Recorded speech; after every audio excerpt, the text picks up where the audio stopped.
Assalamualaikum warahmatullahi wabarakatuh. Halo teman-teman, kami dari kelompok 7 akan membahas seputar experiential learning, yaitu mata kuliah strategi pembelajaran PAUD dengan dosen pengampu Ibu Melia Dwi Widayanti MPD dan Ibu Sri Widayati SPD MPD.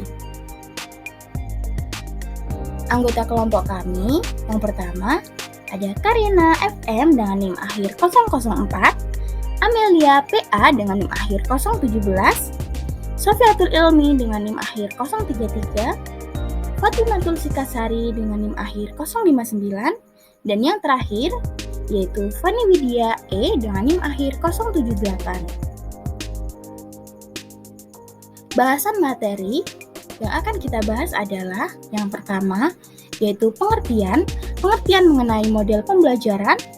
Selanjutnya ada karakteristik dari model pembelajaran experiential learning.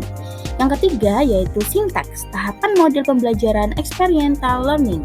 Dan yang terakhir yaitu contoh penerapan model experiential learning di PAUD. Experiential learning adalah belajar melalui pengalaman langsung yang disajikan melalui kegiatan bermain, simulasi, dan petualangan sebagai media penyampaian materi. Pembelajaran dengan model experiential learning mulai diperkenalkan pada tahun 1984 oleh David Kolb dalam bukunya yang berjudul Experiential Learning: Experience as the Source of Learning and Development. Karakteristik dari experiential learning yaitu memiliki 6 karakteristik, yaitu yang pertama, belajar terbaik dipahami sebagai suatu proses, tidak dalam kaitannya dengan hasil yang dicapai. Yang kedua, belajar merupakan proses berkesinambungan yang didasarkan pada pengalaman. Yang ketiga, belajar memerlukan resolusi konflik-konflik antara gaya-gaya yang berlawanan dengan cara dialektis. Yang keempat, belajar adalah suatu proses yang holistik. Yang kelima, belajar melibatkan transaksi antara seseorang dengan lingkungan.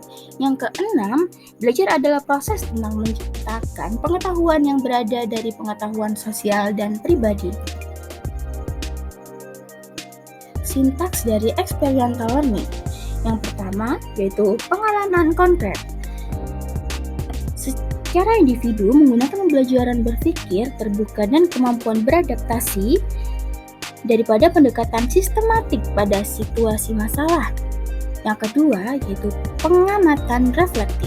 Pada tahap ini, anak mengamati demonstrasi sederhana serta mencoba mengeluarkan pendapat mengapa, bagaimana hal tersebut dapat terjadi. Yang ketiga, konsepsi abstrak. Mengharuskan anak untuk menggunakan logika dan pikiran untuk memahami situasi dan masalah. Yang terakhir, pencobaan aktif. Pada tahap ini, anak diarahkan menggunakan teori yang mereka dapat selama konsepsi abstrak untuk membuat prediksi. Kesimpulan yang dapat kita ambil yaitu model experiential learning adalah salah satu model yang dapat diterapkan di lembaga PAUD sebab model experiential learning ini sangat sesuai dengan tahap perkembangan anak. Pembelajaran untuk anak-anak di usia dini memang diharuskan untuk lebih dulu belajar bereksplorasi dengan objek-objek yang konkret. Berikut merupakan contoh dari penerapan model experiential learning.